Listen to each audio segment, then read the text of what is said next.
Dolphin pose and forearm plank. These two variations are going to be linked together, holding each one for about 5 rounds of breath. And to understand this one first, we kind of have to figure out the orientation of the shoulders that we're trying to create. So in climbing, we do a lot of internal rotation of the shoulder as we're pulling down. So we're trying to counter that motion with an external rotation of the shoulder.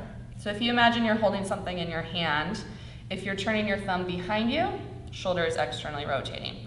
If you're passing your hand like you're trying to scratch your low back, your shoulder is internally rotated. So we're really trying to focus on an external rotation of the shoulder to lengthen the front side of the chest, the pec muscle. And we're going to use a block if you have one, but if you don't have one, just use a shoe in between your hands or a rock or whatever is handy, about a foot or so.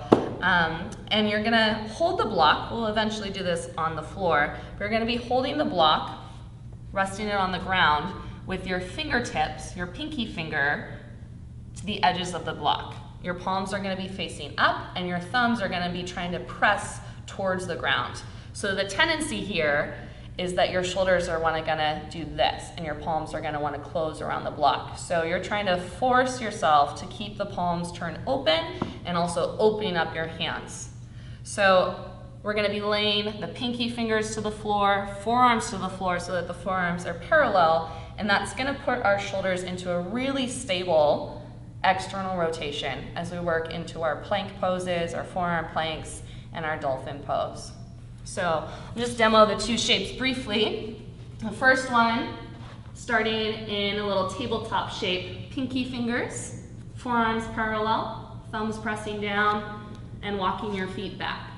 Now get the hips nice and low, tuck your tail so your butt isn't up in the air, the hips are nice and low and engaged to your core. So there's core tension holding us here, but if it's too much effort, just have the knees down. But again, butt isn't up in the air, it's tucking your tail and keeping the hips nice and low. Again, don't let the hands close around the prop, try to keep your palms open and thumbs pressing down. Okay, so you'll be holding this one and making sure that the shoulder blades don't collapse together. You're trying to press the forearms into the ground to broaden the space between your shoulder blades. Apply that same method to when we head into our dolphin pose. So from your plank, bend your knees and walk your feet forward a slight bit. Knees stay bent, so it's not about the hamstrings, it's about the shoulders. And try to bring your torso in a nice straight line. So rather than letting our spines curl, keep the knees bent so it's not being limited by our hip flexors or hamstrings, and trying to find axial extension through our spine. So the feet don't have to walk all too far forward, they can be further behind us, but the tailbone is spinning towards the ceiling, head is dropping down, and then trying to widen the space between the shoulder blades as you press into the floor. So I would recommend doing 5 breaths in your forearm plank, 5 breaths in your dolphin, back to 5 breaths in your forearm plank, and if you still have it, 5 more in your dolphin, and then giving some rest for the shoulders. And you'll become really stable, really open, and really strong.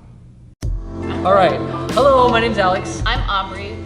Thank you so much for watching this video, sticking it through with us.